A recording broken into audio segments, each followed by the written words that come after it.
Good morning, everyone. Thank you for being here today. Prime Minister Kristersson, accompanied by Foreign Minister Billström, will now deposit Sweden's instrument of accession to the North Atlantic Treaty, with Secretary of State Blinken representing the United States of America as the depositary of the treaty.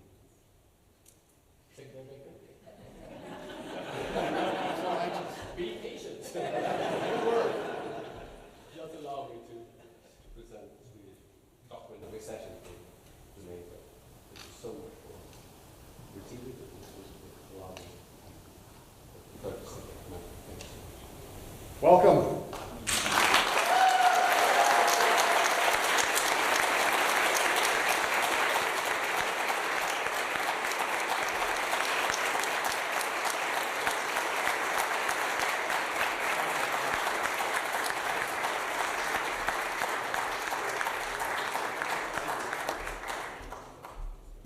Well, good things come to those who wait.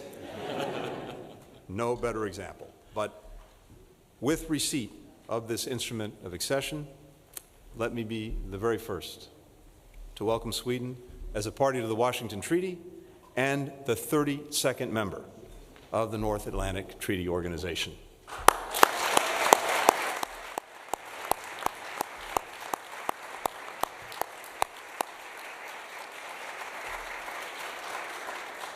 Prime Minister, to you, to my friend the Foreign Minister, a personal note of thanks for your extraordinary leadership, your extraordinary vision, and your resilience.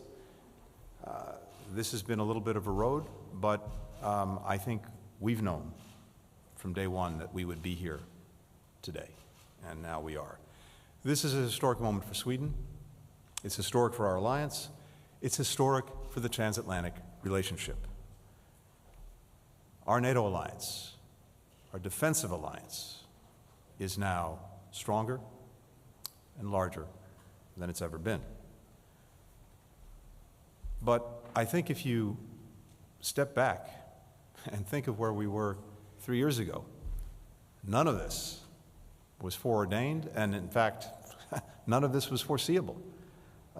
Sweden had a 200-year-old policy of non-alignment. And before Putin's re-invasion of Ukraine in February of 2022, if you looked at the polling, less than 1/3 of Swedes supported joining NATO. This was part and parcel of Sweden's history. And then everything changed. After the invasion, 3/4 of the Swedish people made clear their desire to join.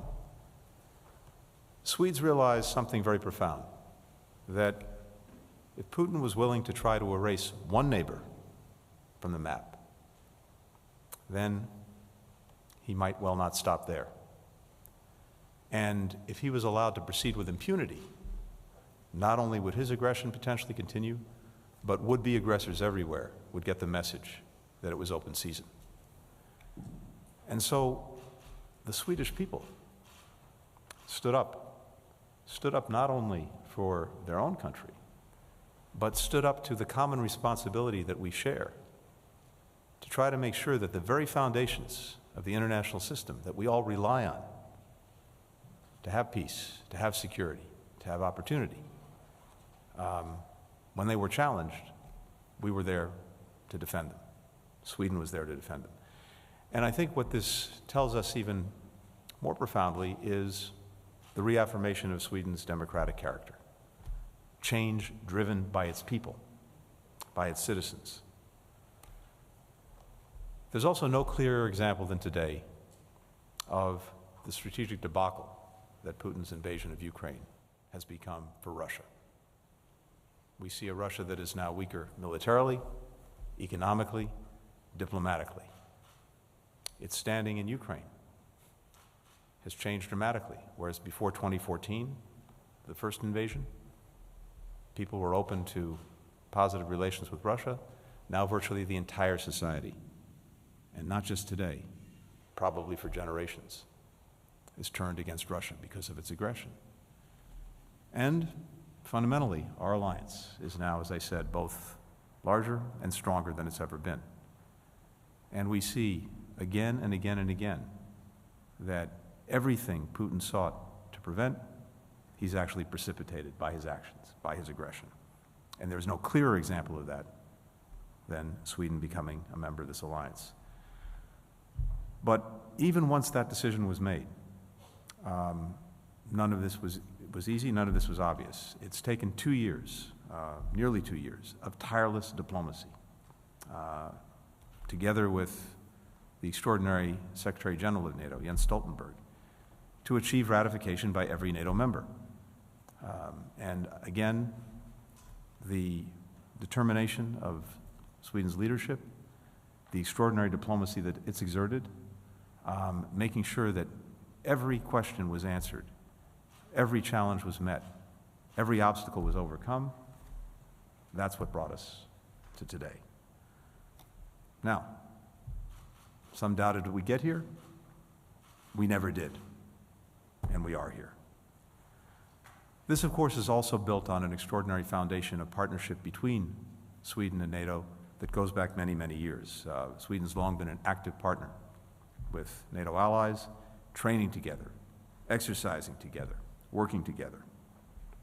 And fundamentally, the reason this is such a strong, powerful fit is because Sweden embodies and promotes the core values that are at the heart of NATO: democracy, liberty, the rule of law. And it also brings some unique capabilities to this enterprise, unique capabilities in the Arctic, the Baltic Seas.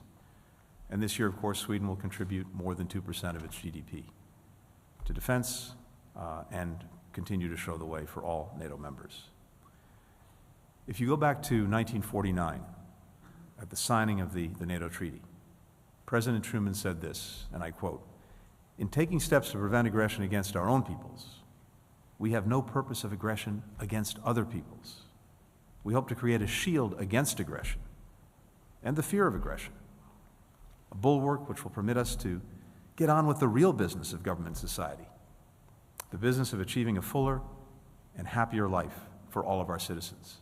That is fundamentally what this enterprise is all about, what NATO is all about.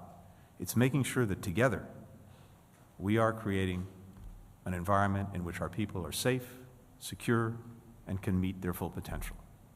Today, we have fortified this shield against aggression. We brought more people under its protection so that together we can focus on the real work of delivering for our people. With that, Mr. Prime Minister, the floor is yours.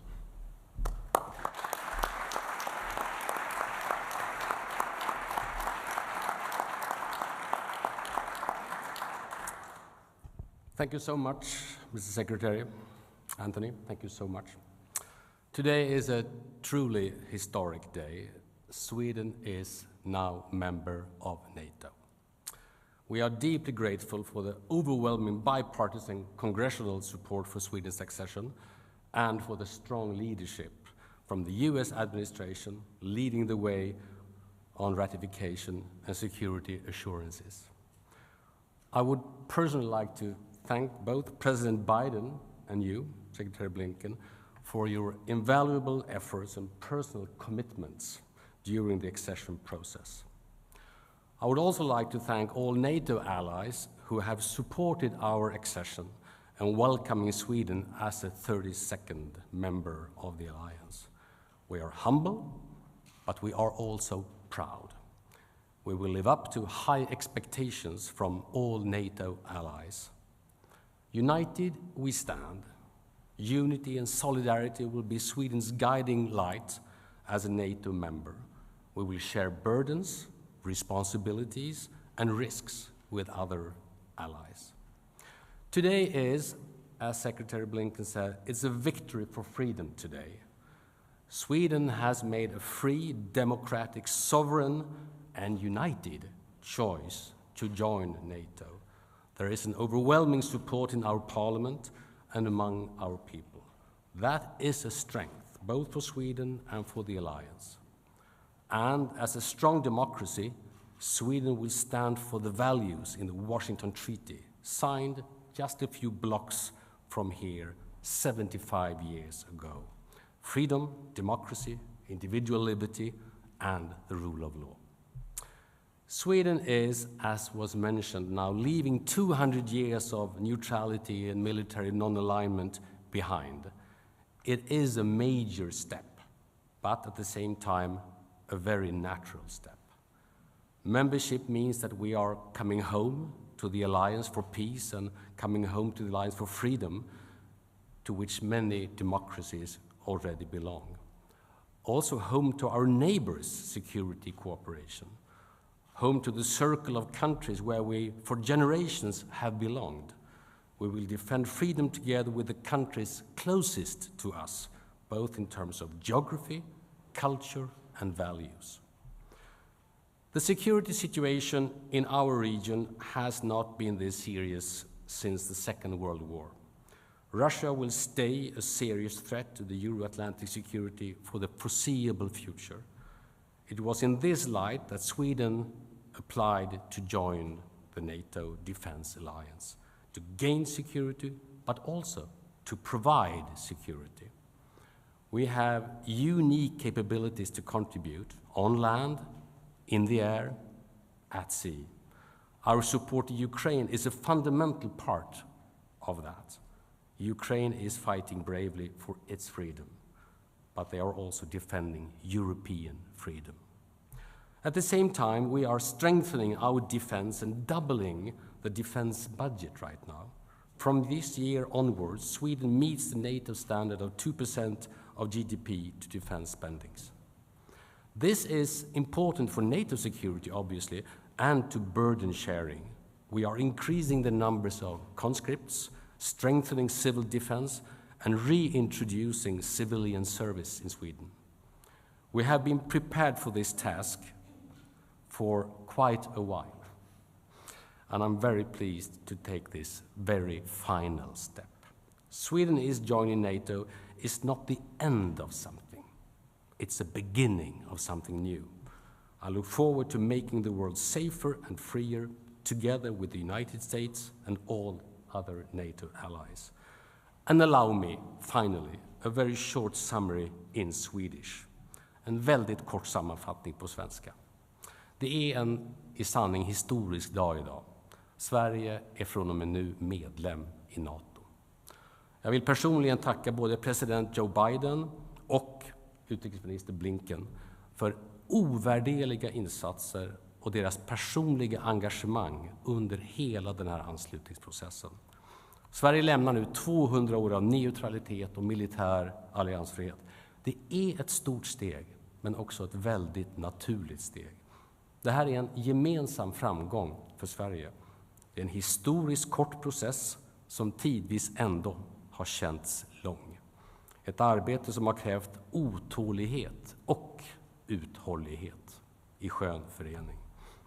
Den här dagen är en seger för friheten. Sverige har gjort ett fritt, demokratiskt och självständigt val att gå in i NATO. Det finns ett överväldigande stöd för det i vår riksdag och hos det svenska folket. Det är en styrka för Sverige och för alliansen. Ett svenskt NATO-medlemskap är inte slutet på någonting. Det är början på någonting nytt. Jag ser fram emot att tillsammans med alla allierade och tillsammans med USA göra världen säkrare och friare.